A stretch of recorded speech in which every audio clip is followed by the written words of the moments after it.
Pessoal, bom dia. Então, nós vamos começar aí a nossa aula, tá? Quem pretende começar a apresentar primeiro o trabalho, eu não fiz nenhuma sequência, né? Quem gostaria de apresentar primeiro? Pode ser eu e a Lilia? Pode ser. Vocês podem se organizando, tá? Enquanto que eu só vou passar uma informação para vocês, tá bom? Fiquem Combinado. à vontade, tá? Fiquem à vontade.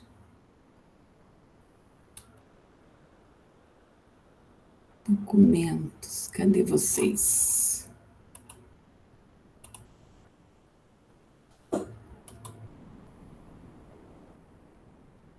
Vamos lá.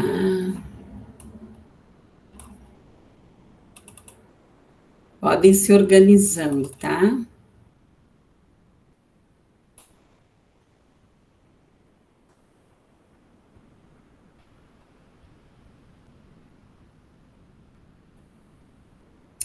Errado.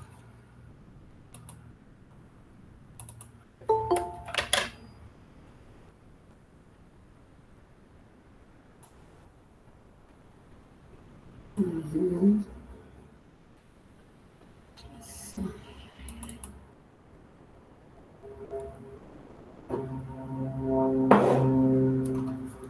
Deixa eu só fechar um negócio aqui com vocês.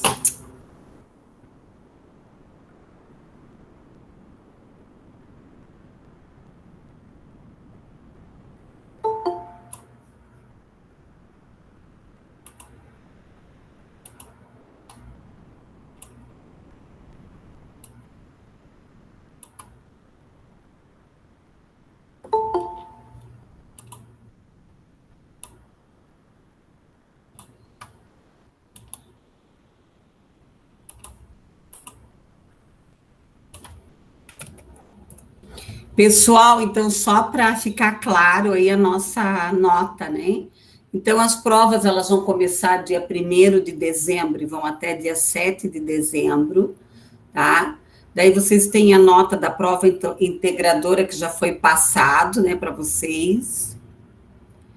Apresentação de uma escola inovadora, que vocês já apresentaram, mais o estudo de caso, que é hoje, e mais a participação das aulas. Né? Eu vou lá olhar quem respondeu todas as perguntas e tal. Eu não lembro, eu acho que a prova integradora de vocês vale 2, né? Que nota que vocês tiraram na prova integradora? Alguém lembra?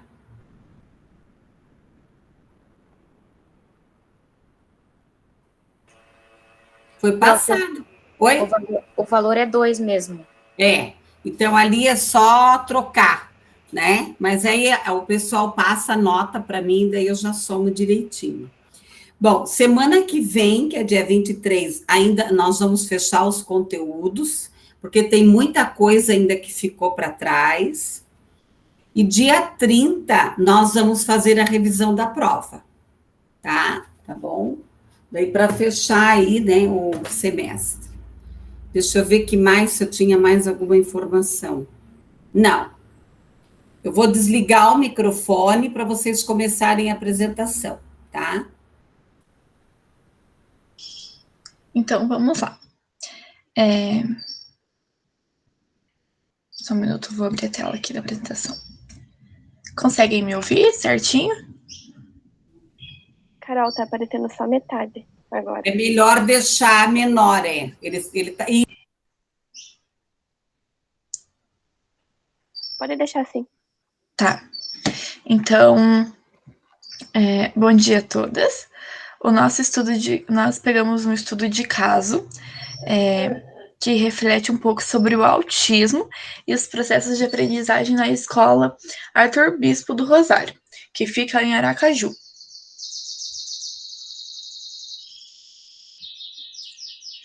Então, essa escola, como eu disse, se situa em Aracaju, no bairro de São Conrado, e está analisando estudantes com autismo.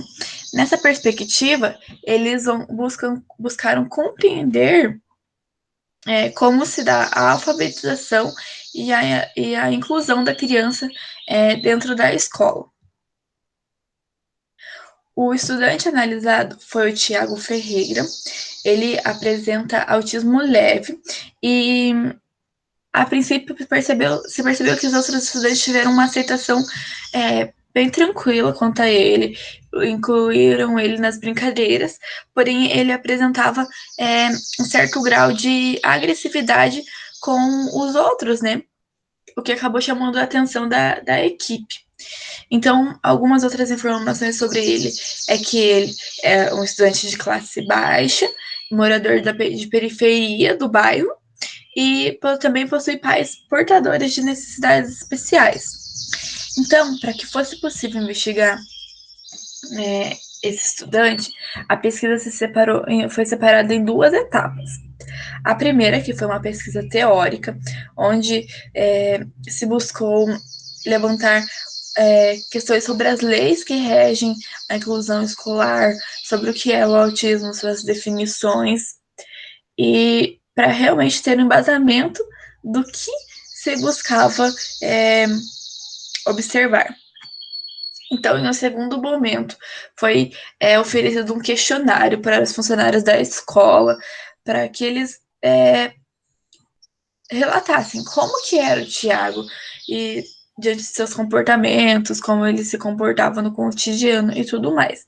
E em seguida foi realizada uma entrevista com os profissionais envolvidos, no caso a professora, a psicopedagoga e, se eu não me engano, a coordenação da escola, né?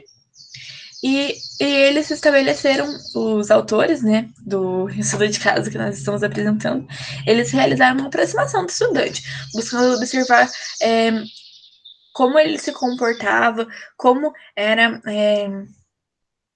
como ele estava dentro de sala de aula, como funcionava nos momentos de atividades e tudo mais. Eles observavam que durante o dia a dia na sala de aula ele ficava pouco em seu lugar e isso acabava atrapalhando também um pouquinho da turma.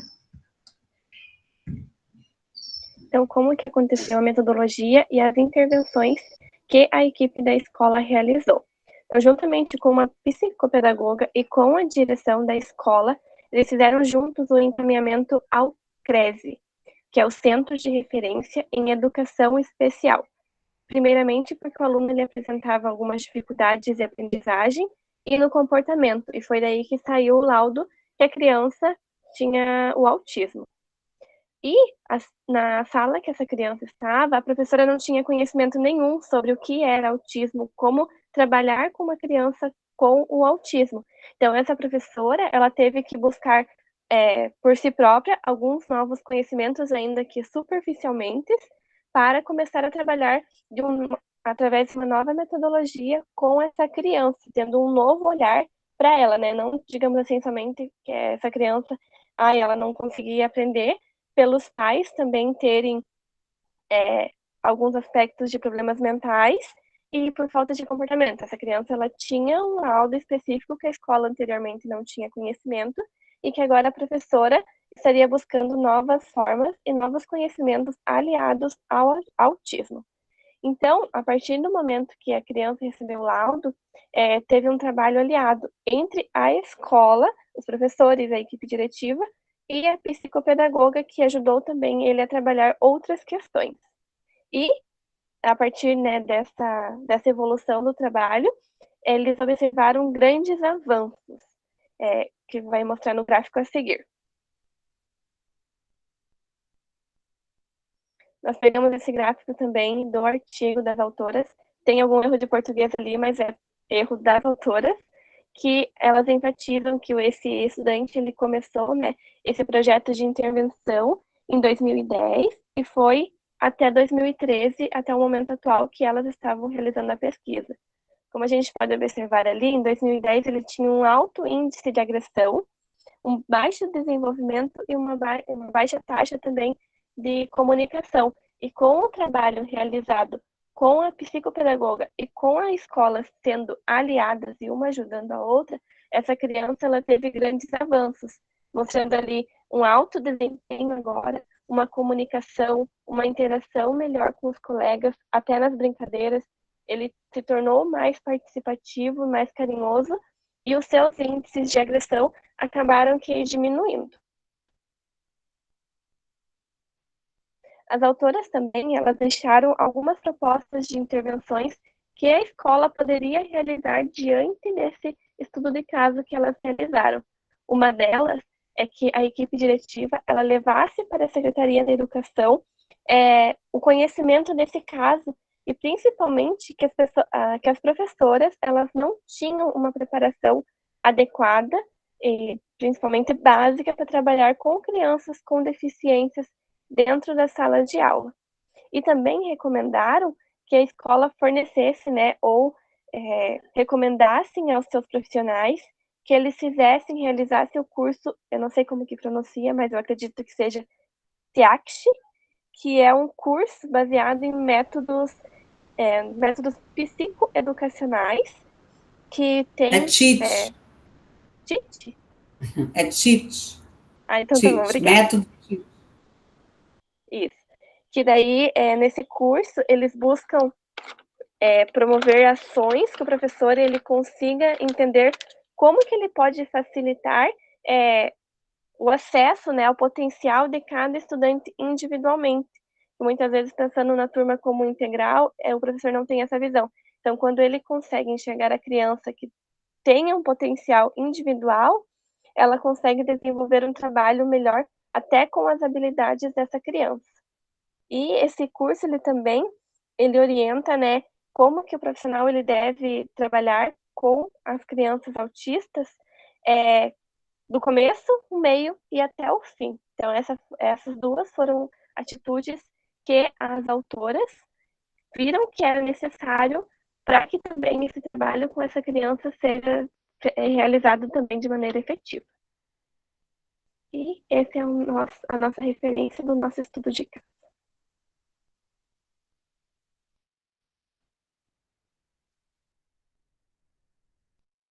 Pessoal, alguém quer fazer alguma pergunta para as acadêmicas?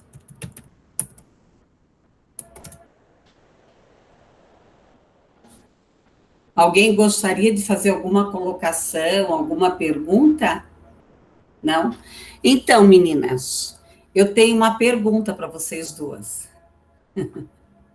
O que vocês fariam? Qual seria a intervenção de vocês duas?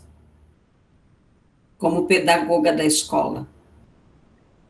A minha seria também trabalhar com a família, porque a família já tem um histórico de problemas mentais que não auxiliam, não dão o suporte para esse estudante, então eu acredito que também teria, além dessas ações que elas promoveram, né, trabalhar com a família, trazer a família para dentro do contexto da criança. E eu acredito que também se observam, ali eles falam, né, que ele acaba atrapalhando a sala e tal, porque não sai do lugar. Não, porque não fica no lugar. E então eu penso que talvez as atividades não estejam adaptadas realmente aos interesses, né, dele. Então, mesmo um aluno que não apresente algo assim, um transtorno, um distúrbio, nós já deveríamos buscar algo que reforce seu interesse, né? Mas especificamente nesse caso, seria interessante que a professora já buscasse compreender os interesses e desenvolver atividades adaptadas para propor uma melhor qualidade para esse estudante nas atividades.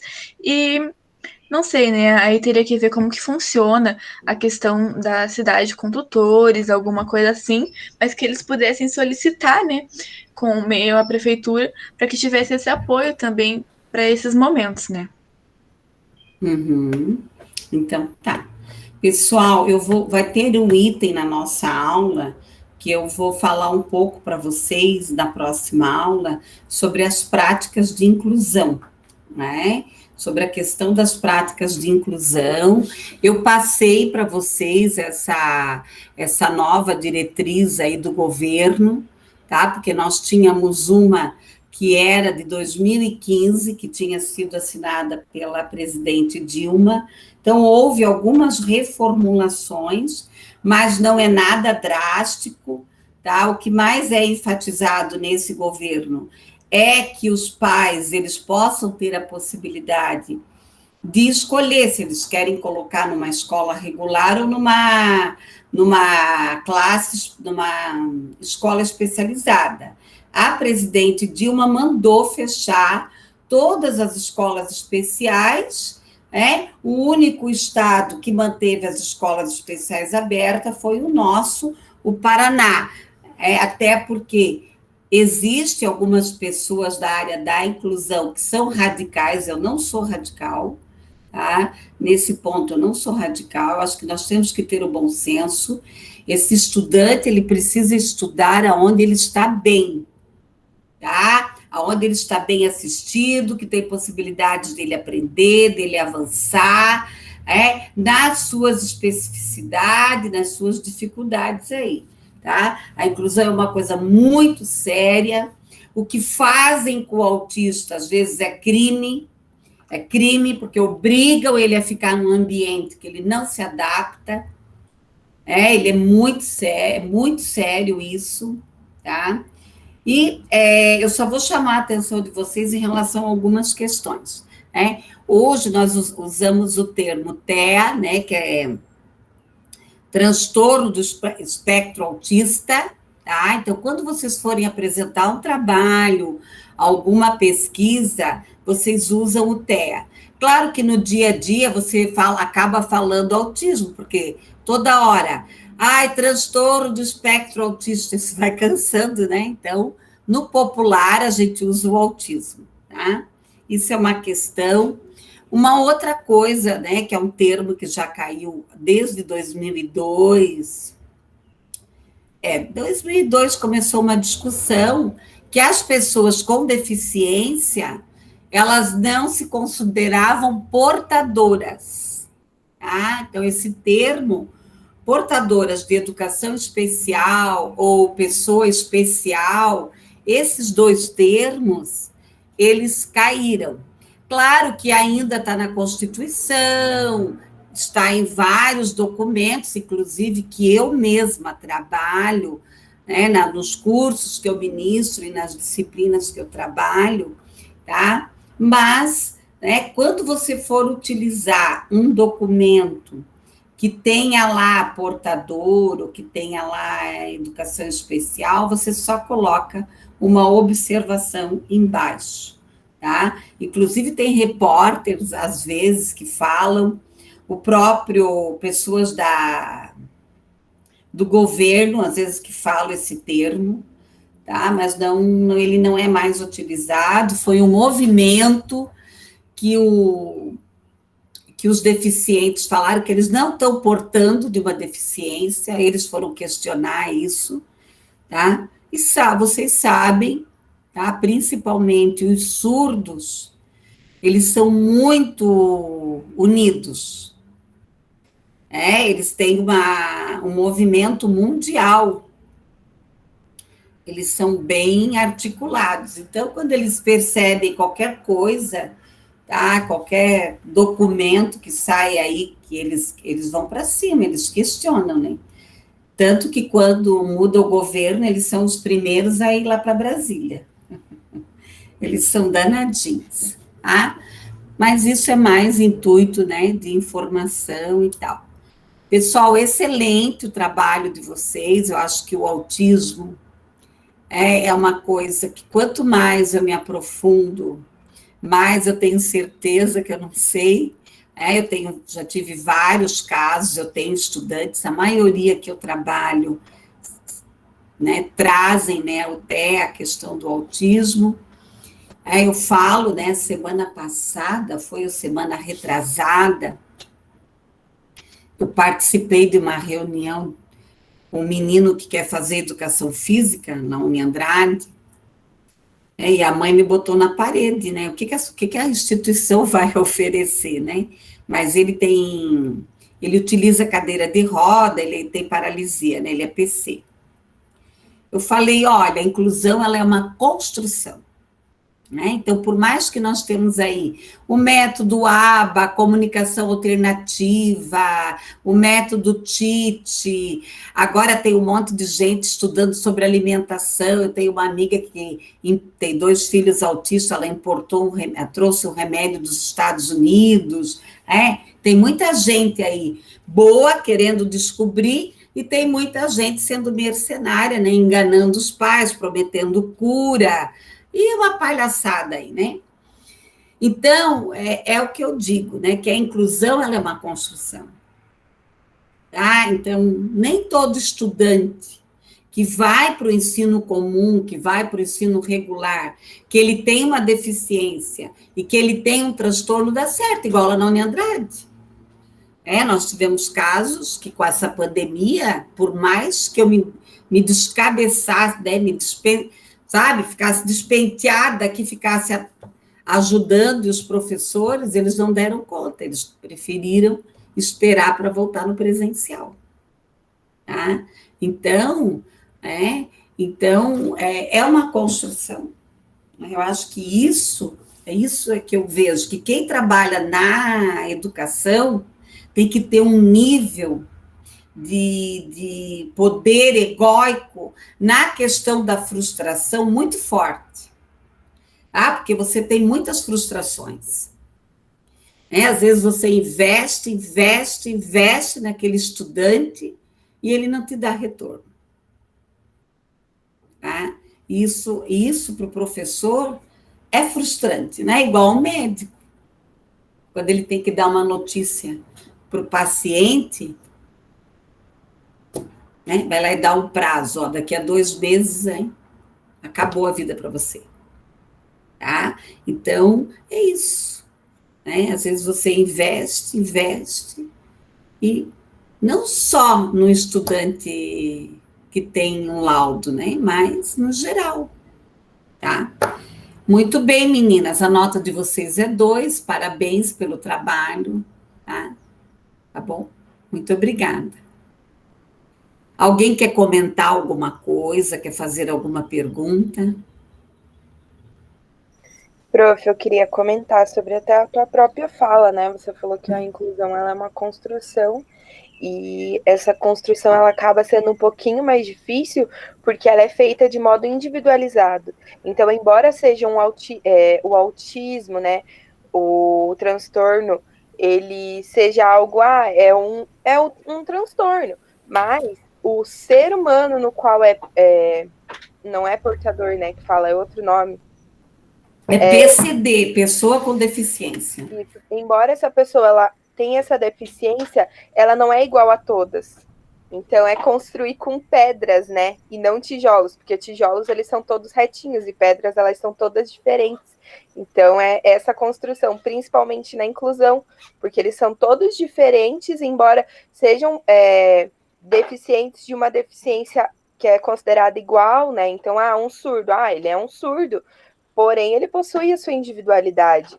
Um autista é um autista, mas ele tem a sua individualidade. Então, são várias pedrinhas que está sendo construída nessa educação, né?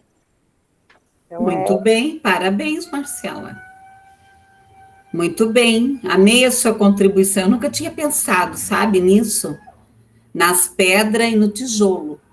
Excelente, né? Eu acho que é uma metáfora bem preponderante. Olha, por exemplo, nós temos uma aluna autista na psicologia, ela não gosta que eu ligo para ela. Lá, uma vez ou outra, eu mando uma mensagem para perguntar como é que ela está. Às vezes, ela leva 2, 3 dias para responder. A mãe dela falou que ela não gosta que eu vou atrás dela. Daí tem um outro, que ele é surdo, ele é lá da Murici, ele não quis intérprete. Eu fiz ele assinar um documento. Então, é bem isso que a Marcela trouxe, as meninas trouxeram. Cada caso é um caso. Tinha um aluno num curso aí que eu estava dando, que eu falei para ele, eu disse, você pode, é surdo. Eu conversei com ele pelo chat e tal, passei o meu WhatsApp e falei, olha, você pode fazer um trabalho diferente. Ele falou, não, eu quero fazer igual aos outros. Então, por isso que eu digo, A inclusão, claro, você tem que ter o PDI, o Programa de Desenvolvimento Individualizado, você precisa capacitar os professores e tudo mais, mas mesmo capacitando os professores, por quê? Porque a inclusão, ela tem que partir de dentro para fora. Tem escolas que não são inclusivas, que querem o quê? Os alunos igual tijolinho, tá? Então é isso aí, gente. Né? O nosso papel, olha, sabe, eu avaliei todo esse cenário político, dessa politicagem, essa nojeirada aí, que não é o nosso foco agora, mas assim, eu avaliei, né? Sabe, nós temos muito trabalho a ser feito, tá? E nós temos que cobrar, sim, né, uma escola com qualidade, uma escola com referência. Nós somos capazes, o nosso país é capaz de ter uma escola com referência. Tá? Nós temos essa capacidade, nós temos muita gente boa à frente disso. Tá? Mas, infelizmente, eles colocam a corrupção, e a politicagem acima do ser humano, e às vezes usa o deficiente para isso. Né? Então, isso é muito triste. Mas é o que eu digo. O que eu faço enquanto professora?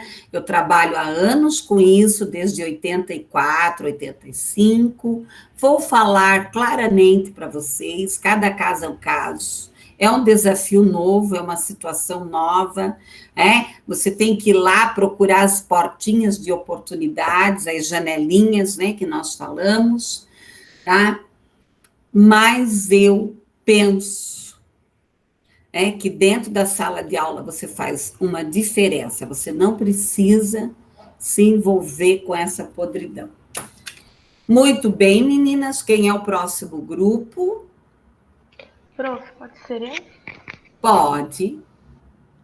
Você tá sola? Aham. Pode começar. Tá abandonada, hein?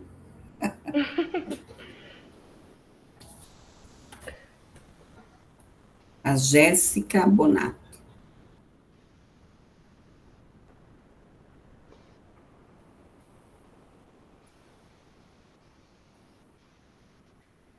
Quer ajuda, Jéssica? Não? Não, já foi. Tô indo. Eu vou fechar aqui o microfone.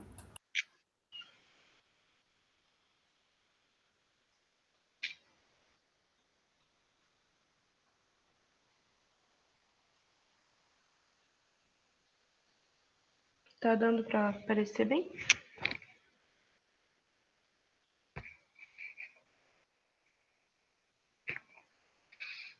Tá aparecendo bem? Sim.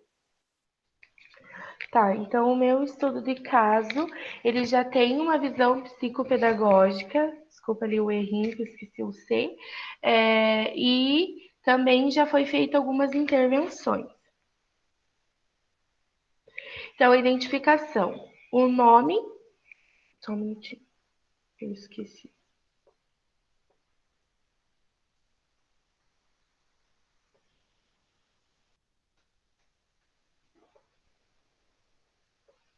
Então, voltou.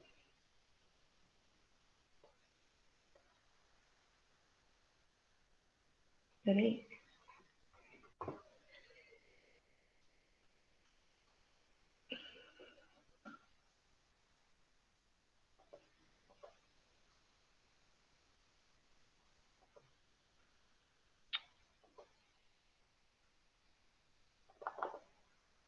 Tá indo.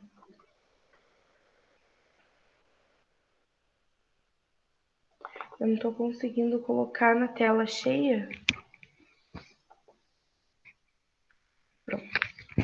Então, como eu tinha dito, é um estudo de caso com uma visão já psicopedagógica e com algumas intervenções. Então, a identificação, né? O nome, coloquei um nome fantasia, que no caso é sexo feminino, ali um H. Tem a idade de 6 anos. Veio esse caso da Escola Municipal Professora Carmen Salomão Teixeira e do primeiro ano do ensino fundamental 1. O motivo do encaminhamento foi pedido, né, pela escola, foi feito um pedido, né, onde a criança estava ali com uma defasagem escolar, estava com atraso escolar, né, tendo dificuldade na concentração, muitas vezes comportamento agressivo com falta de limites. O relato do familiar é que a criança ela recusava-se a fazer as atividades em casa. Então, muitas vezes ela não queria fazer, ela tinha esse comportamento agressivo também em casa. E ela, quando ia para as aulas, principalmente as aulas de matemática, ela não retinha os conteúdos. Como ela não prestava muita atenção, então ela não retinha esses conteúdos. E ela tinha também muita dificuldade em seguir regras. Essas são o relato que o familiar passou para a equipe ali psicopedagógica. A anamnese feita com esse responsável é que o H ela nasceu de parte cesariana, né, prematura, com 34,5 semanas, pesando 2,235 kg e medindo 47 centímetros. Atingiu a pegar 8,9. Gestação foi sem intercorrências emocionais ou fisiológicas. Foi amamentada no seio até 10 meses e fez uso de mamadeira para complemento. Utilizou a mesma até 2 anos e 6 meses e chupeta até 3 anos. A introdução de alimentos pastosos e salgados ocorreu em 5 meses e ela teve uma boa aceitação. Então, ali, a familiar diz também que atualmente é bem seletiva com a sua alimentação. Então, no caso, ela mudou ali essa característica quando ela era bebê, né, menor. Ela já, com 6 anos, ela já tem uma seletividade na alimentação. O desenvolvimento psicomotor da linguagem ocorreram, né, dentro dos parâmetros de normalidade. Dorme em sua cama individual e tem sono tranquilo. Já fez cirurgia de adenoide e amígdala, possui o hábito de roer unhas, apresenta algumas estereotipias quando fica eufórica, apresenta independência e autonomia quanto aos hábitos de vida e ingressou na pré-escola com 2 anos e meio na rede e vem apresentando dificuldades de aprendizagem esse ano. Então, aqui, a anamnese ela é feita realmente para acompanhar esse desenvolvimento da criança, para trazer e partir de alguns pontos ali para ser trabalhados.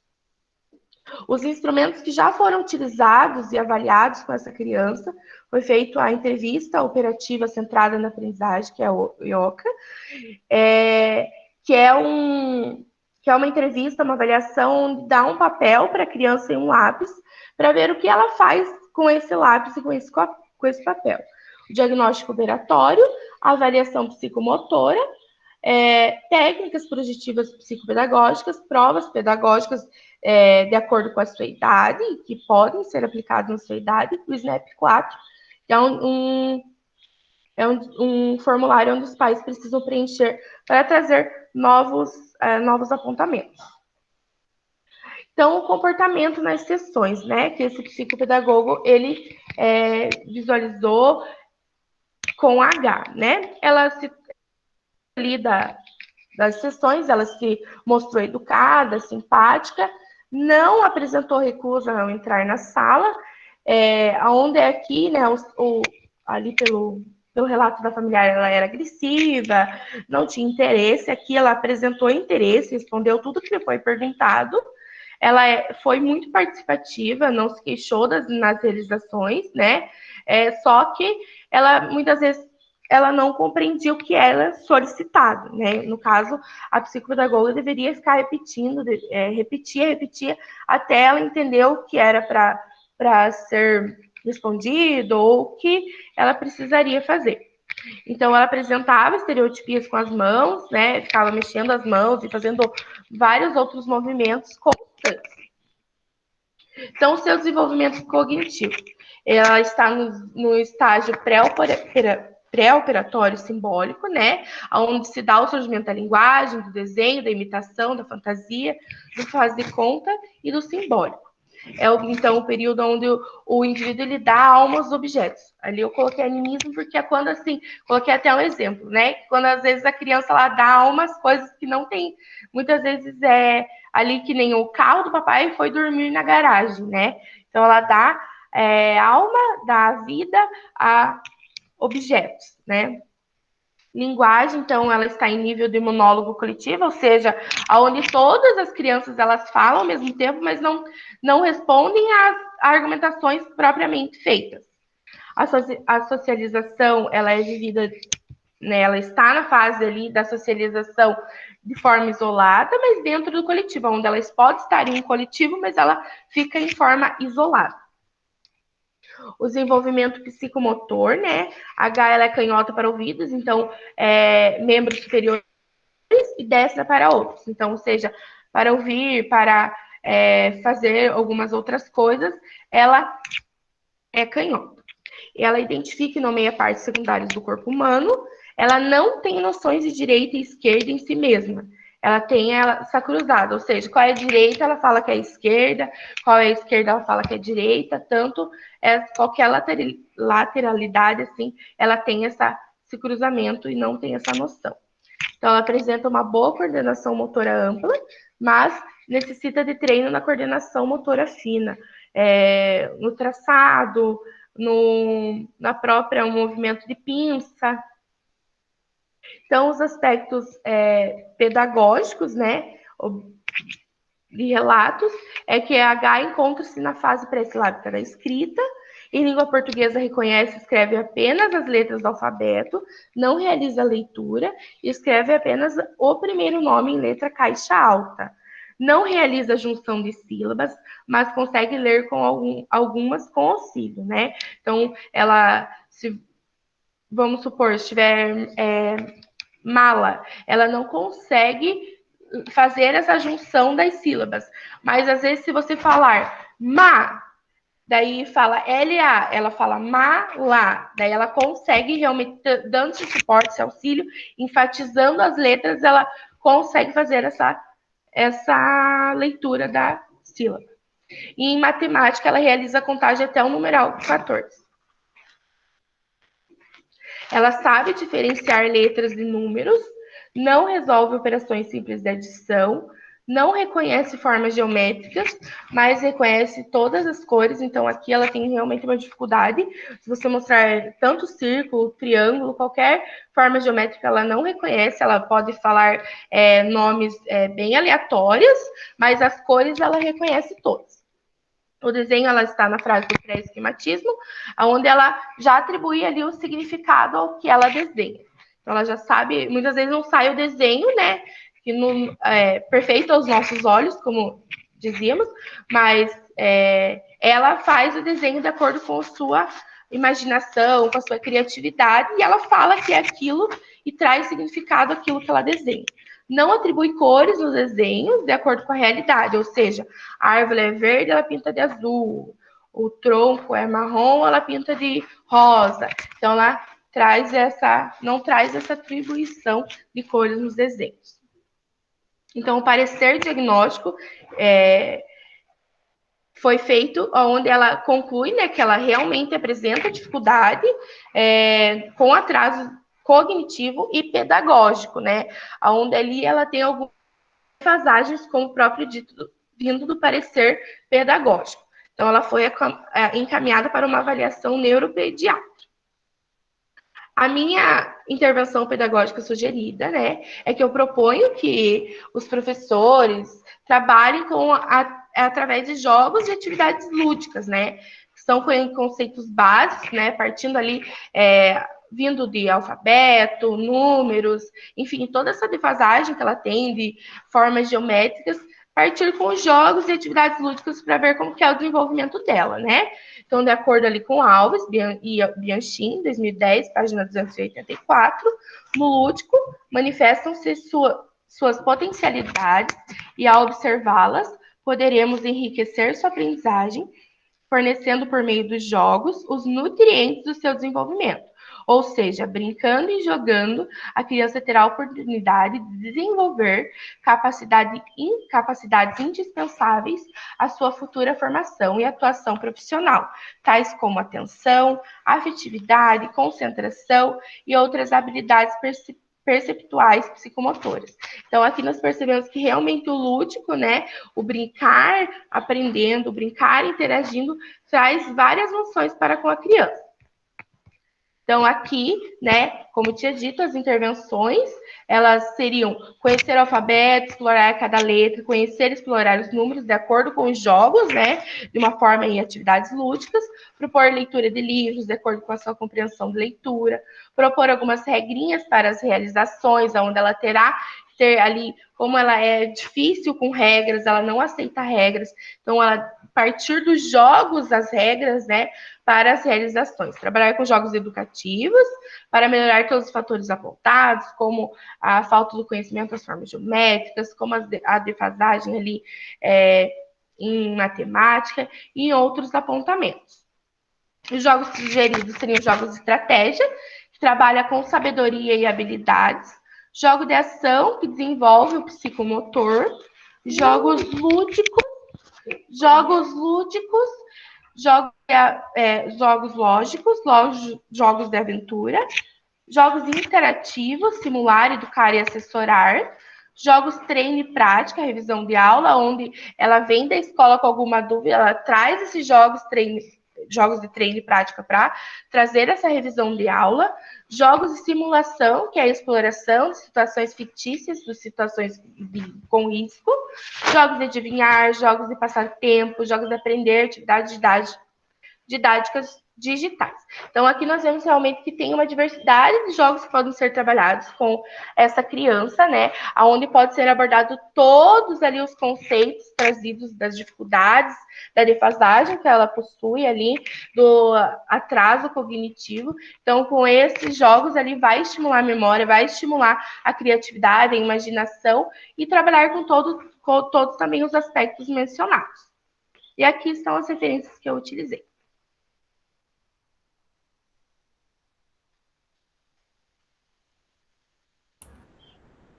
Alguém quer fazer alguma pergunta? Alguém quer perguntar alguma coisa? Para Jéssica? Bom, Jéssica, é um estudo de caso bem detalhado, né? Só a única questão, o que você faria na escola? Então, foi ali o que eu realmente coloquei, né, prof? As minhas intervenções que eu sugiro, que eu faria como pedagoga, como professora, como pedagoga, né? Eu incentivaria e faria muito, trabalharia com os jogos e as atividades lúdicas, né?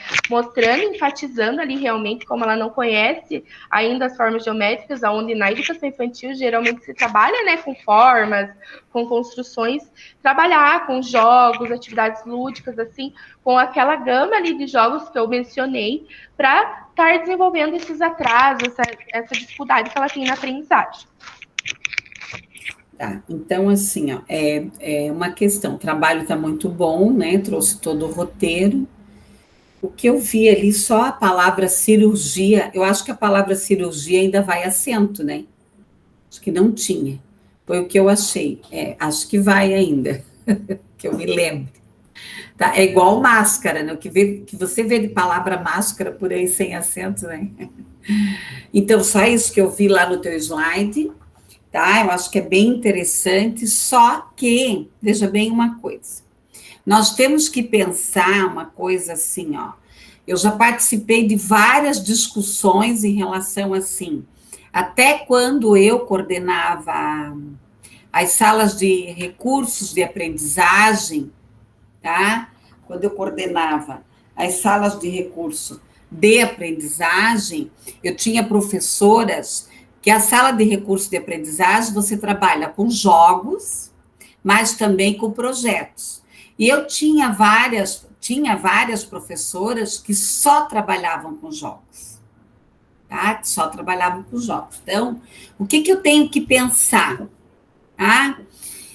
Claro que a proposta da educação infantil do governo, ela não pensa assim, né? Ela vai trabalhar a questão da espontaneidade, da vivência. Muitas pessoas da educação infantil defendem isso. Eu também defendo, porém, 2 pontos, tá? Quando eu tenho uma criança, um estudante, que ele tem uma defasagem, às vezes eu preciso trabalhar outras habilidades com ele.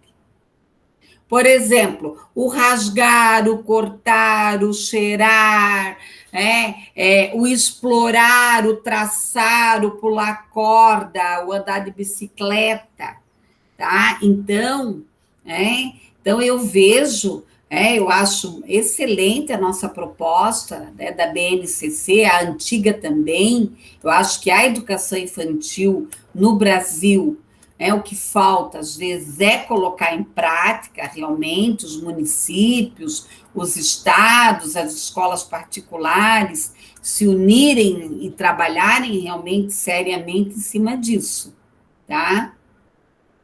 Mas, nós temos aqui, que tomar cuidado no sentido de que, às vezes, eu tenho que dirigir aquela atividade. É igual a criança que tem um cérebro normal. Outro dia eu recebi o vídeo da neta da minha irmã, 1 aninho, com o potinho, e comendo e fazendo assim com a colher. Mas se você encontrar lá na educação infantil uma criança que com 2 anos, sei lá, não consegue pegar uma colher na mão, você vai ter que dirigir essa atividade, tá? Então, às vezes, mesmo dentro da educação infantil, é necessário, apesar da proposta não defender isso, tá? Isso é uma opinião minha, da minha experiência, do trabalho, tá? Às vezes, nós temos que dirigir a atividade. Tá bom, pessoal? Ok? É isso, muito bom o seu trabalho. Alguém mais quer comentar? Não? Próximo trabalho. Quem vai apresentar? Nós, por favor, prof. Então tá, fique à vontade. É a Janaína Costa. E a Luane Borges. Tá. Luane. Você que tirou 2 também, tá? Ok. Podem começar. Eu vou desligar aqui, tá?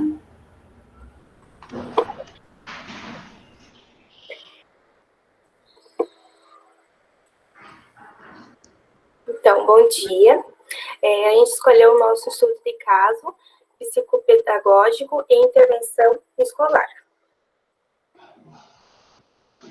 Então, é uma pesquisa que foi feita pela Universidade Federal da Uberlândia. É um estudo de uma escola, eles pegaram um menino de 8 anos, estava na fase 2 da alfabetização. E ele estava apresentando algumas dificuldades, sendo que a maior dificuldade é a leitura e a escrita. Daí, a partir disso, começou uma investigação. Daí, eles fizeram uma pesquisa com a professora regente, com a diretora da escola, com o aluno, e também com a mãe da criança, e teve a colaboração de um psicólogo que trabalhava na escola. Na entrevista com a professora relatou que o aluno ele não aprende. Ela tem uma citação aqui de uma frase dela, que ela diz que não aprendia, e tudo que ela ensina, no outro dia o aluno esquece tudo. A professora apresentou vários métodos de prática para melhorar essa dificuldade e não teve nenhum resultado positivo. Ela pediu ajuda com a psicóloga, ela criticou bastante a psicóloga, dizendo que a psicóloga não está ajudando ela, não está dando métodos eficazes para dar um apoio, sendo que ela já teve um outro caso parecido e a psicóloga ajudou ela, né, com esse caso, e teve, né, teve melhora, e com esse aluno não está tendo melhora e ela não está tendo o apoio dessa psicóloga. Com a entrevista com a diretora ela relatou que essa escola já tem algumas dificuldades, já apresenta alguns alunos já apresentam que tem falta de motivação, falta de interesse, e ela fala que o principal causa ainda é a ausência dos pais responsáveis na escola. Isso acontece não só com esse aluno, mas com todo.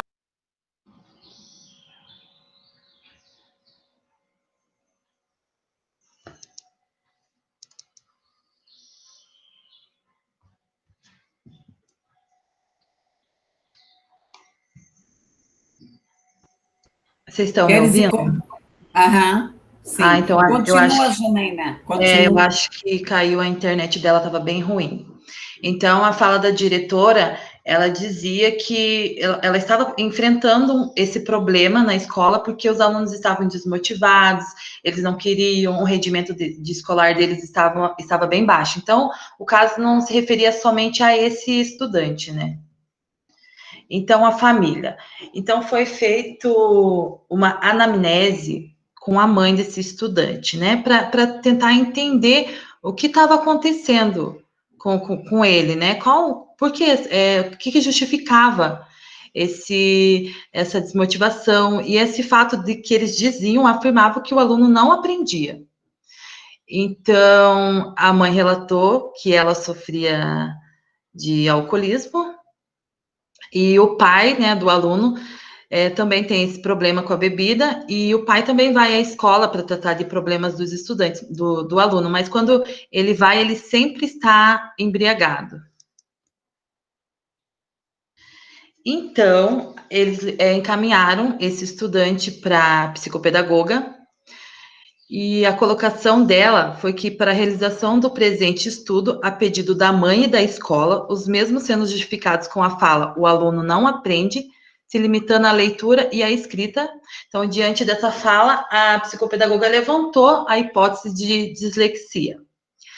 Então, o que seria dislexia? Dislexia é um conjunto de distúrbios neuropsicológicos apresentados no processo de aprendizagem, relevando-se por dificuldade em leitura e escrita. Isto é, extrair o significado dos sinais gráficos, como letras, números, notas musicais, sem que haja um déficit intelectual grave.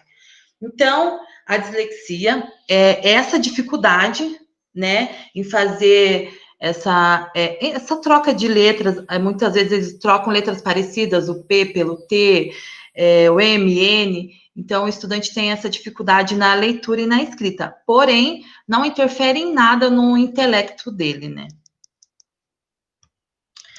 Então, a psicóloga fala que ela destacou a relevância da família nesse processo de ensino-aprendizagem dos estudantes, né? Como que a família contribui e pode interferir diretamente nesse envolvimento escolar do aluno. Então, a gente traz uma fala de Chalita, que diz que não se experimentou para a educação informal nenhuma célula social melhor do que a família. É nela que se forma o caráter. Qualquer projeto educacional sério depende da participação familiar. Em alguns momentos, apenas no incentivo, em outros, de uma participação efetiva no aprendizado, ao pesquisar, ao discutir, ao valorizar a preocupação com que o filho traz da escola. Então, como que foi realizado o diagnóstico do menino? Então, a psicopedagoga já tinha essa hipótese de dislexia. Então, Miranda diz que o diagnóstico psicopedagógico significa uma investigação da aprendizagem que consiste a totalidade dos fatores intervenientes no ato de aprender. Então, foi exatamente isso que a psicopedagoga fez. Ela não quis só avaliar a dislexia, se ele realmente tem dislexia. Ela quis avaliar essa fala da professora da diretora e dos pais do aluno, o aluno não aprender, né? Então, ela foi toda baseada em literaturas infantis. Já que o problema ali era a leitura e a escrita, ela quis diagnosticar isso. Então, ela iniciou com a leitura de Mulan, uma história da Disney.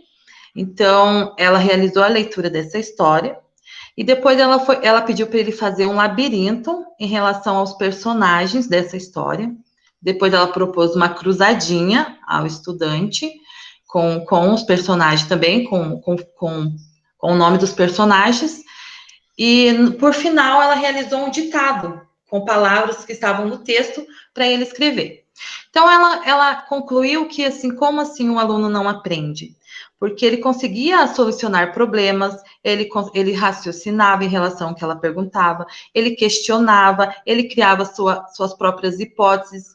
Então, não é o problema ele não aprende, ele aprende sim, só que realmente foi constatado que ele trocava as letras, ele tinha essa dificuldade ali no escrever e no ler. Só que ele apresentou que ele conseguia ler, ele conseguia fazer essa junção das sílabas, né?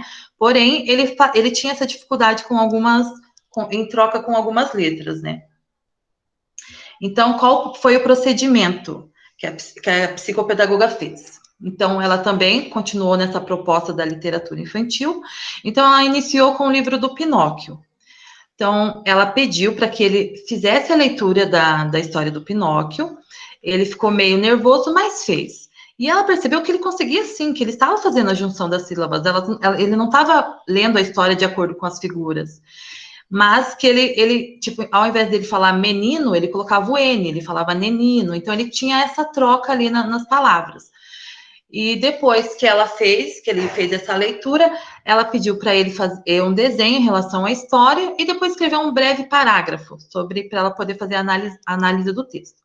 Então, ela seguiu com essa intervenção, depois ela fez a história do Mágico de Oz, depois ela fez dos Caixinhos Dourados, só que ela percebeu que o aluno, ele não conseguia se concentrar nas atividades dela, né? Ele se apresentava muito cansado, as atividades eram à tarde, após o almoço, então ela pensou, ela refletiu que ela precisava mudar essa metodologia dela, né? Ela precisava mudar essa proposta dela, precisava ser algo mais interativo, mais atrativo para ele. Então, a partir da quarta intervenção, ela continuou com a história infantil do Cadê o Rato, porém, ela trouxe os jogos nessa proposta de intervenção dela.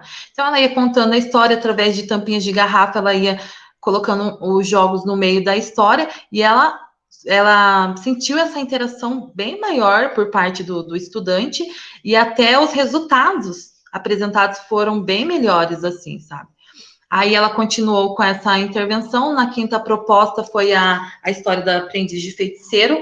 Aí ela trouxe revista, pediu para ele fazer recortes dessa revista, colar, criar o nome. Ele criou uma nova história a partir daquelas figuras, ele conseguiu escrever o nome, e ela foi sentindo essa evolução, né, na dificuldade dele. Então, ela concluiu que não é o aluno que não aprende, né?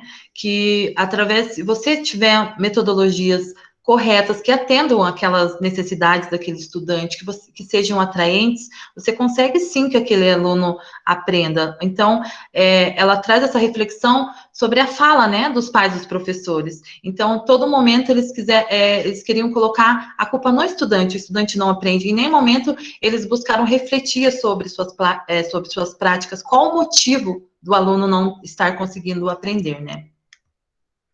Então, pensando nisso, eu e a Luane, nós pensamos como fazer uma proposta para essa escola.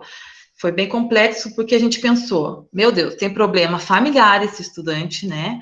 Ele tem problema ali com a professora, com a prática da professora, tem problema com a direção a coordenação está meio perdida, dizendo que os alunos, ela está sem foco ali, como fazer, né? Precisando de ajuda. Então, a gente pensou, é algo muito amplo, né? Essa proposta, nossa, você precisa fazer uma proposta de uma formação continuada para professores, tanto para coordenação. Você precisa de uma psicóloga ali na escola para estar orientando os pais, para conhecer essa família. Você precisa trazer a família para dentro da escola, que foi uma fala da diretora, que a família não participa. Então, precisa de algo bem maior, né? Não somente de uma proposta, de várias propostas de melhoria para essa escola. Então, pensando nisso, nosso objetivo foi proporcionar uma oficina envolvendo a família, profissionais da educação e da saúde, abordando os assuntos relacionados ao baixo rendimento dos estudantes, baixa motivação e baixo estímulo, criando mais envolvimento entre a família e a escola. Então, o tema da nossa proposta é criando laços entre a comunidade escolar. Então, nós entendemos que todos precisam estar envolvidos, tanto a saúde, quanto a escola, quanto a família, todos precisam estar unidos para conseguir uma efetivação nesse problema, né? Para conseguir que realmente seja solucionado, que eles caminhem por um caminho para a solução desses problemas apresentados pela escola, né? Então, no primeiro momento, nós vamos convidar aos familiares que venham num sábado à escola, e vai se iniciar com uma fala da direção expondo os problemas. Olha, nós estamos passando por essa dificuldade, o rendimento dos estudantes está muito baixo, está faltando interação da família. Então, primeiro se inicia com a fala da direção em relação ao problema, expondo o problema. Depois, nós trouxemos a fala de um profissional da saúde, que seria uma psicopedagoga, que ela vai estar falando um pouquinho sobre os distúrbios, sobre as dificuldades de aprendizagem, para que os professores, a direção e os pais tenham um olhar mais sensível para os seus filhos, para os seus estudantes, né? Então, no terceiro momento, terá a participação daí de uma psicóloga.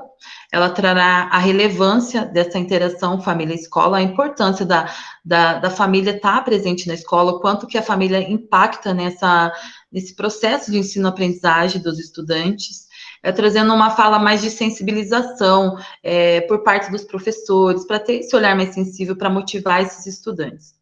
Então, no quarto momento, nós gostaríamos de dar abertura para os pais falarem, né? Então, através de uma roda de conversa, nós vamos dar liberdade para os pais falarem, olha, nós não viemos à escola porque o horário não é propício, para eles dizerem o que está acontecendo, o que eles acham que deveria melhorar, o que eles acham que não está bom, o que é proposta, para todo mundo estar envolvido ali, né, no processo.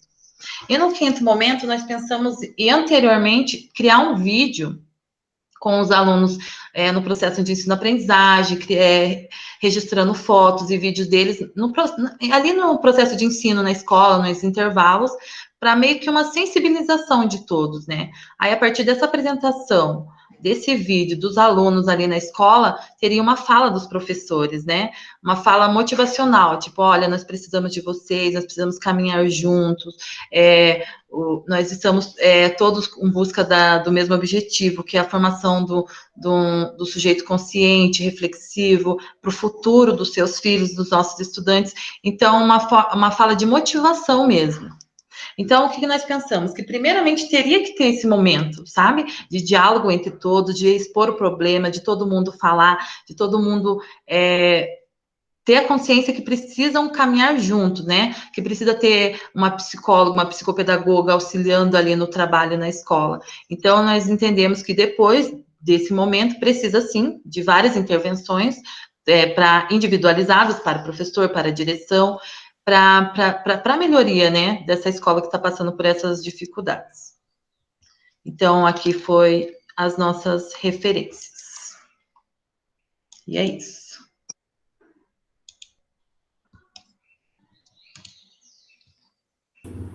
Luane, você não quer falar alguma coisa que você...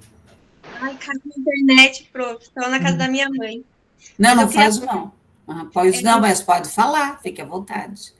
Estava apresentando o caso, né, que é uma das maiores dificuldades que eu percebi nesse caso, que é a falta da presença dos pais na escola, que isso realmente faz muita diferença, né, até na última parte que eu ia falar que a mãe, ela foi alcoólatra e o pai também não é presente, então isso reflete muito na criança, né, todas essas dificuldades refletem. É isso. Então, excelente, né, o trabalho de vocês, eu quero parabenizar, né, e é bem isso, né, nós, enquanto profissionais, nós temos que apresentar uma proposta, né, eu acho que às vezes, nós profissionais da área da educação, nós ficamos muito no discurso, muito na reflexão, e não se apresenta ações significativas, que dê resultado. realmente é um caso muito complexo, porque se tratou de droga, né? O álcool é uma droga também, se tratou de droga, de violência, de questão de prostituição e etc., isso fica muito complicado. A escola, ela não dá conta do alcoolismo. Então, ela tem que encaminhar, entrar em contato com a Secretaria da Saúde, com o Conselho Tutelar, com a rede de proteção e por aí afora. E, às vezes, a criança ela tem que ser retirada da família. Às vezes, o Ministério Público entra e tira, e elas vão para casa de acolhimento e tudo mais, tá? Então, excelente a proposta, vocês fizeram um trabalho excelente, completíssimo. A única questão que eu particularmente, o que eu vejo? Às vezes, o primeiro momento é sensibilizar a família e escutar a família. Então, eu já tive muitos os acadêmicos de psicologia que eles vão para as escolas fazer trabalho, Claro, eles vão lá cheio de ideias e tal, e chegam lá, os pais querem ser ouvidos, porque ninguém acaba escutando. Tá? É o que eu vejo hoje.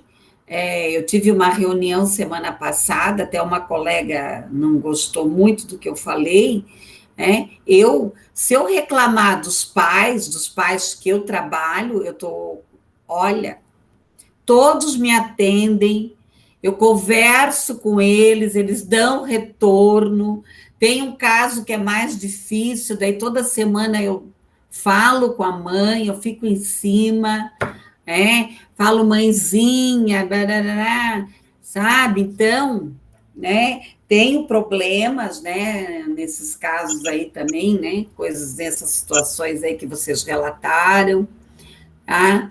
Mas esse é o nosso papel. Tá? O professor, ele está para ensinar, e nós, pedagogos, nós estamos aqui para resgatar, não para criticar. Porque o pai não responde, porque a pandemia, porque bebê, berebebê, berebebê. Não. Tudo tem solução. Tudo tem solução. Nós temos que ter aí, escutar o pai. Às vezes tem coisas que a família, a mãe, eu chamava uma mãe uma vez no CMEI, até que ela me colocou a verdade, o que o pai fazia em casa. Ela também tem que se sentir segura em nos relatar. Às vezes eu olho no olho da mãe e digo assim, o que está se passando que você não quer me contar? Se você não quer me contar, eu te encaminho para onde você quiser. Você não precisa me contar. Eu tive uma situação, uns 2 anos atrás, que a mãe achava que o marido rejeitava a filha, que a filha era deficiente. Aí, numa reunião, eu fechei a porta e ela chorou, contou, bababá, barará. Aí um dia o pai veio buscar a menina, gente, ele saiu correndo, abraçou, beijou a menina. Daí, depois de 2, 3 dias, eu agendei um horário com ela. Eu falei, mãezinha, eu acho que é coisa da tua imaginação. Não é? Porque a leitura que eu fiz dele não é a mesma que você faz. Então, é nesse sentido. Isso que eu falo, nós temos que ser profissionais atentos, ficar atentos. E olha, ela queria se separar do marido. E felizmente ela está com ele muito bem. Porque às vezes é imaginação. Nós mulheres, principalmente, como o sexo masculino, às vezes ele é mais prático, tá? Ele é mais prático, a mulher já é mais. Então, às vezes a gente imagina coisa. Ok, meninada, muito bom o trabalho, excelente. Parabéns para vocês, hein? Todos, né? Vamos lá, então, próximo grupo. Tem mais algum grupo? Acho que é o último. Você está sozinha? Não, É você e quem? eu e a Jéssica. Tá, pode comer. A Jéssica apareceu, Jéssica? É, prof, estou trabalhando. Ah, então tá bom. Então vamos lá. Eu vou apresentar aqui.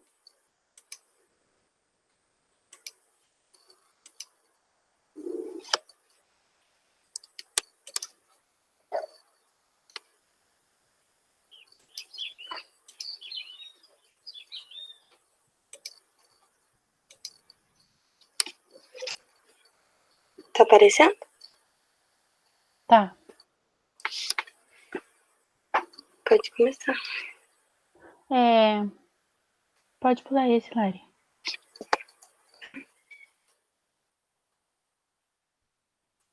O nosso caso é que o aluno ele demonstra um comportamento diferenciado que se destaca entre as outras crianças.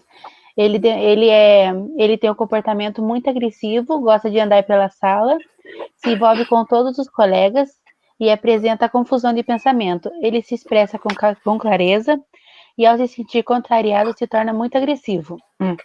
Não se concentra nas atividades e nunca as conclui. Encontra-se em um nível desfasado em relação às outras crianças, além de apresentar grandes dificuldades em seguir regras. As dificuldades que o aluno apresenta são: ele tem um comportamento agressivo, principalmente quando ele é contrariado, ele tem confusão de pensamentos devido a isso, e por causa dessas confusões de pensamento, ele não consegue se concentrar nas atividades e nunca as termina. E devido a isso, ele está no nível totalmente atrasado em relação aos seus colegas de sala.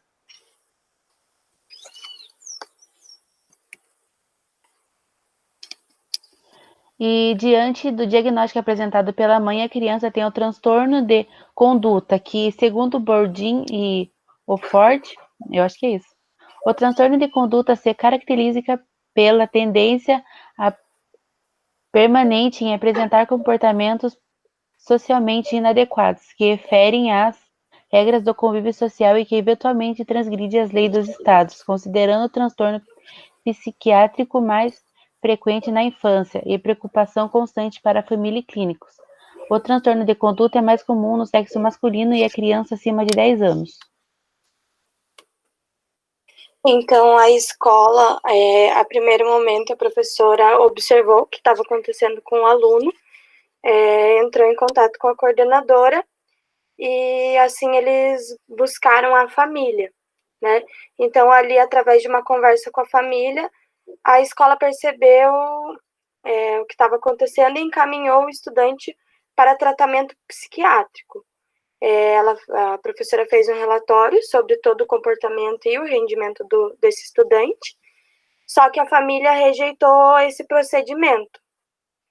A família não quis seguir o procedimento da escola e acabou encaminhando apenas ao psicólogo, e foi só uma vez, não que ela negou o tratamento adequado para a criança, né?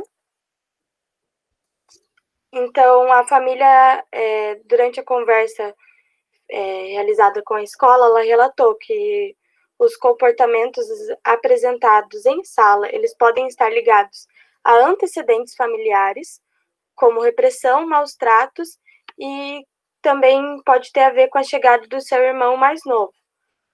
A família também expôs que a criança ela apresenta esse comportamento desde bebê, né?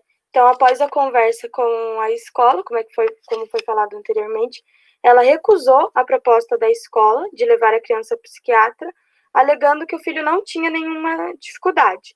Mas ela acabou levando ao psicólogo apenas uma vez para ter um laudo para apresentar à escola, mas não buscou o tratamento adequado para a criança. A gente percebeu que a família ela não tem uma participação ativa na vida escolar e também ela não aceita que o filho tem dificuldades, né? E nem as intervenções que a escola acaba propondo. Então, a nossa proposta de intervenção seria promover uma palestra com o psicólogo para os pais, com a fala voltada para a importância da família com a participação ativa na aprendizagem e como isso pode influenciar o desenvolvimento da criança, né? Então, pois segundo Brambati, a família deve, portanto, se esforçar em estar presente em todos os momentos da vida de seus filhos.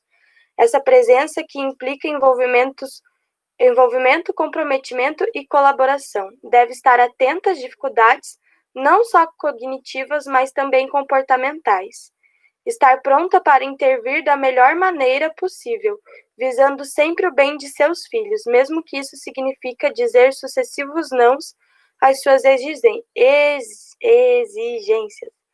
Educar, portanto, não é uma tarefa fácil, exige muito esforço, paciência e tranquilidade. As nossas referências. E é isso. Pessoal, alguém quer fazer alguma pergunta, alguma questão ao grupo? Então, assim, também excelente o trabalho, né? As questões. A única a sugestão é que os slides fossem um pouco mais organizados, tá? Não o texto muito junto, muito amontoado, né? Um slide mais limpo. Entenderam, meninas? Entenderam? Tá? Nesse sentido, daí tinha alguns errinhos ali também no slide, tá? Alguns pontinhos, algumas coisas assim. Nós temos que tomar cuidado aí, nesse sentido, tá? Outra questão. Hoje, né, eu vejo, eu coordeno os eventos, né, do curso de psicologia. Eu vejo quantos profissionais excelentes no mercado que eu consegui gratuitamente para dar as palestras e fazer os eventos. Então, tem muitos profissionais, né? Foi até engraçado, eu tive que falar com um médico famoso aí, no negócio de câncer. Daí eu falei assim, ó, o senhor me desculpa, mas eu não tenho dinheiro para pagar o senhor, né? O senhor é acostumado a ganhar milhões aí, né? O cara é famoso. Ele disse, professora, nós temos que levar esse conhecimento à comunidade, né? À comunidade. Eu vou fazer gratuitamente, né? Para a senhora. E não era para mim, né? Para a comunidade. Então, é isso, tá? Então, a gente tem essa história, a instituição não tem dinheiro, né? Para levar alguém lá, para fazer uma escuta. Dentro das próprias igrejas hoje, claro, às vezes eles enfatizam a questão religiosa, mas tem muitos profissionais, né? Tem muitos profissionais aí trabalhando gratuitamente aí nesse processo, tá? Então, não é tão difícil, né, de você convidar, às vezes, um estudante dos últimos períodos, profissionais que estão começando, e mesmo profissionais que estão anos da carreira. Eu vivi essa experiência agora, tá? Então, é muito bom, excelente, parabéns, meninas, a nota de vocês foi 2, tá? Só os slides, eu acho que vocês poderiam ter dado uma melhoradinha aí, tá bom? Tá ok? Ok, obrigada. Falta mais alguém? Acho que falta, né? Oi, prof. É você e quem? Eu, Marcela e Jéssica Caldas. Eu acho que é o último grupo, né? Tem mais algum grupo? Não. Acredito que seja o último. Cadê as meninas? Deixa eu ver se elas estão aí. Não, tá. Podem começar. Então, vamos lá. Prof, deixa eu te falar, eu tô tendo que apresentar pelo celular, tá? Porque meu computador deu um probleminha. Então, eu vou tentar enxergar aqui os slides pelo celular. Não faz mal. Mas acho que vai dar certo, vamos tentar. Não, eu acho que a tecnologia, né, nós temos que ter bom senso aí, né, meninas? Eu também hoje, desde ontem minha internet não está funcionando. Eu estava achando até que eu ia cancelar a aula hoje. Pois eu liguei meu computador, simplesmente o ser não sai som, não acontece mais nada. Mas vamos lá. Tá aparecendo aí, galera? Tá sim, Jé. Só Tá o clique ali. Uhum. para não ficar aquela margenzinha. O que que é? Ocultar. Não, Clica no acho que ocultar. é. Aí. Então, o nosso trabalho é um estudo de caso de um menino surdo em escola regular de ensino. Então, sou eu, Jéssica Caldas e Marcela. Então, eu vou falar um pouquinho sobre o relato do caso, né? Referente, então, ao menino, essa criança possui uma deficiência auditiva, que por relato familiar, isso aconteceu desde o nascimento. Então, ele tem 9 anos e estuda em um colégio estadual.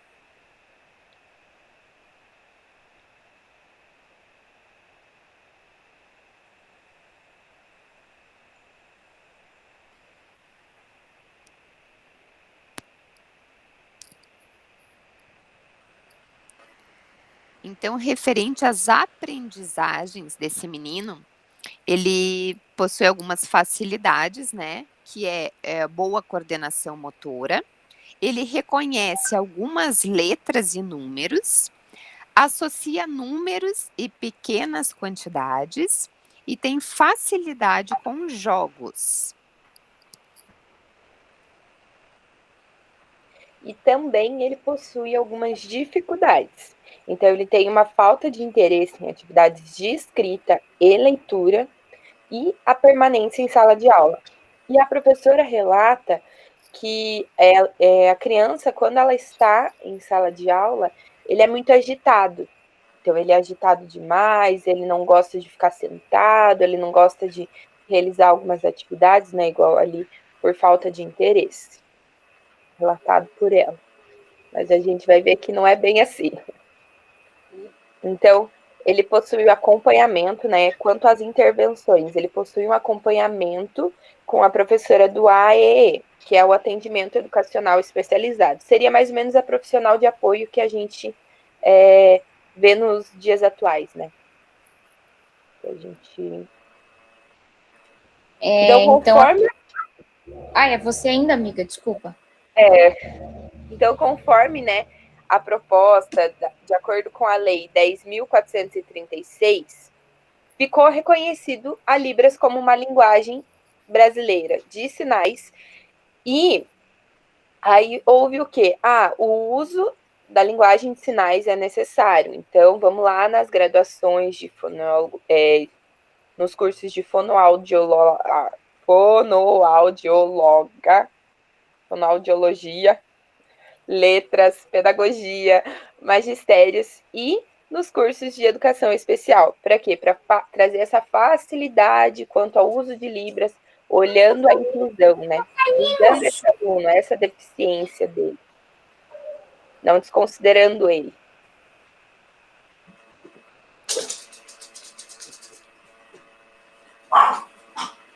Então, vou falar agora um pouquinho sobre a proposta, né? O menino, ele tem dificuldade na escrita e na leitura, mas pelo que a gente observa, é pela falta mesmo de entendimento que ele tem. Então, não é uma coisa que chame a atenção dele, porque ele não consegue compreender. Então, primeiramente, o aluno precisa, assim como sua família, né, porque eu acho que a família ela tem que estar junto com a escola, fazendo essa integração, ele precisa aprender Libras para facilitar a comunicação dele. E ter um tutor em sala, né, que também vai facilitar a aprendizagem dele. Então, como as aulas, a professora não tem ali um tutor junto com ele, que passe para ele, né, em Libras, o que está acontecendo dentro da aula, ele acaba ficando meio confuso e não consegue compreender, principalmente a parte da escrita e da leitura, que é o que ele tem mais dificuldade.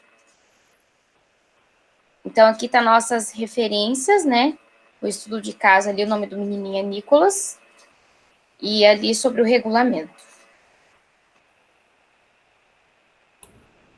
Ok, meninas. Alguém quer fazer alguma pergunta, alguma referência ao trabalho? Pessoal, também é um caso bem relevante, o que mais nós temos nas escolas situações, né, de que estudantes que não aprendem, é o que eu sempre confirmo com vocês, que o nosso problema não é com o estudante que se vira, tá?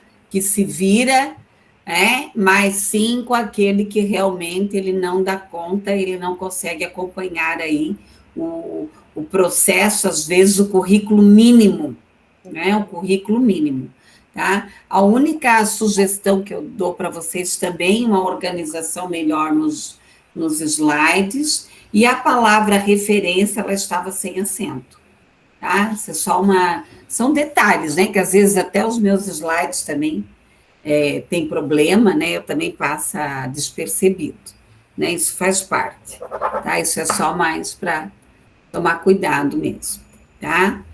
Pessoal, no geral, excelente, é isso, nós temos que ter essa visão teórica, esse olhar prático, buscar soluções, principalmente quando você está no papel ou de psicóloga ou de pedagoga dentro de uma escola, às vezes, né, como ali criticaram lá a psicóloga naquele estudo de caso, muitas vezes se joga a responsabilidade, eles acham que você tem uma varinha mágica para resolver, para resolver as soluções, mas é o que eu digo, principalmente o pedagogo e o psicólogo, assistente social, os profissionais que trabalham dentro da escola precisam estar, né, muito atentos e ter ferramentas, né? Nós temos que ir além, nós temos que estar muito capacitados para essa função, senão você vira um pedagogo de figurinha, um pedagogo de salinha, um pedagogo de fazer bichinho, figurinha, de mandar cartãozinho, mensaginha, não que isso não faça parte, eu não sou pedagoga muito disso, né, de mandar mensaginha, não, mas tem pedagoga que consegue conciliar essas questões. Nós temos que ter ferramenta e cada vez vai ser mais complexo aí, porque a própria, né, situação aí da própria pandemia aí, nós vamos ter que recuperar, né, várias situações aí, de famílias que tentaram, né, que não deu certo, de famílias que deixaram a Deus dará, de famílias presentes e por aí afora. Pessoal, o que vocês acharam dos trabalhos? A nota de vocês também é 2, né? O que vocês acharam dos trabalhos? Podem dar opinião. Eu acho, prof, que é bem isso até que a Marcela comentou lá no começo, né? Que não existe, diante das dificuldades, não existe ali um padrão que a gente vai seguir, né? Tipo, a criança tem dislexia, então para toda criança que é assim, a gente vai seguir um mesmo formatinho ali. Cada um tem as suas particularidades, tem sua personalidade, né? Então, acho que isso que fica, assim, mais importante, a gente perceber essa criança e adaptar essa ajuda, né, essa aprendizagem para ela, para o perfil dela, que não existe uma receitinha pronta ali para todos eles, né? Bem isso. Mais alguém quer comentar? O que vocês acharam dos temas, das contribuições dos colegas? Eu achei muito também, legal. né, Opa, desculpa. Fala, Marcela, depois a Caroline fala, vai lá. Realizar, né, esses estudos de caso, analisar, a gente consegue perceber, ter um olhar de perceber que a maioria dos casos acabam com a mesma finalidade. O quê? O professor, ele não parou, não olhou a individualidade do aluno. Então, em todos os casos, a gente vê isso. Não é que a criança tem uma dificuldade hard em tal área da linguagem. E a gente vê bastante, né? Porque a matemática, o estudante, ele tem dificuldade na matemática, ele tem dificuldade na matemática. Mas e a metodologia do professor? O professor reviu? né? Eu tenho uma experiência que eu tive essa semana passada, uma vizinha minha, ela pegou e ela falou: Marcela, por favor, vem aqui e me ajuda quanto a uma atividade de matemática, porque eu não estou conseguindo dar conta. Aí eu fui lá, a gente tem que olhar o concreto, né? Ele não é 100%, ele não consegue, a criança não consegue 100%, 2 mais 2 só no número, tem que ter o concreto. Então, pegar uma peça, 2 peças, juntar e ver o resultado. E os professores, eles querem apenas o resultado do estudante. Então, o resultado dele foi negativo. Então, pronto, esse estudante tem uma dificuldade gigantesca. Mas a metodologia que foi usada, será que ele compreendeu aquela metodologia? E a mesma coisa, isso é para todos os estudantes, né? O de inclusão e o que, entre aspas, é considerado normal, que não tem uma deficiência, né? Então, eu acho que fazer estudo de caso, analisar estudo de caso, nos proporciona isso. Olhar a atividade igual o estágio, né? O estágio a gente para observar o professor realizando uma atividade. E aí, no final, a gente tira aquela conclusão: eu não vou fazer isso, ou eu vou fazer isso, né? Então, análise de estudo de caso eu sempre gosto muito de fazer, porque promove esse olhar, né? Nos leva a refletir sobre esse olhar. Muito bem. Caroline, eu já te dou a fala. Vocês viram lá, quem não viu, lá no AVE, eu coloquei vários documentos para vocês, tá? Vários roteiros de observação, que são instrumentos que nós precisamos ter. Claro que você não precisa usar aquele documento, né? Lá na PAI nós temos os documentos já bem definidos, tá? Então, coloquei lá várias sugestões lá de documentos, tá? Caroline, cadê você? Estou aqui. Então, fale, Caroline. Eu acho muito rico sempre esse trabalho com estudo de casos, principalmente porque são casos reais, na maior parte das vezes que nós pegamos, né? E hoje foi muito interessante que a gente pôde ver várias faces, né? O professor, a família, o estudante, todos os profissionais que tem por trás disso, né? Porque muitas vezes nós acabamos, como a professora a Marcela disse, né? Esse resultado final, e massacramos a família, ou a professora que não sabe. Mas nós também somos uma construção, nós também não chegamos prontos, né?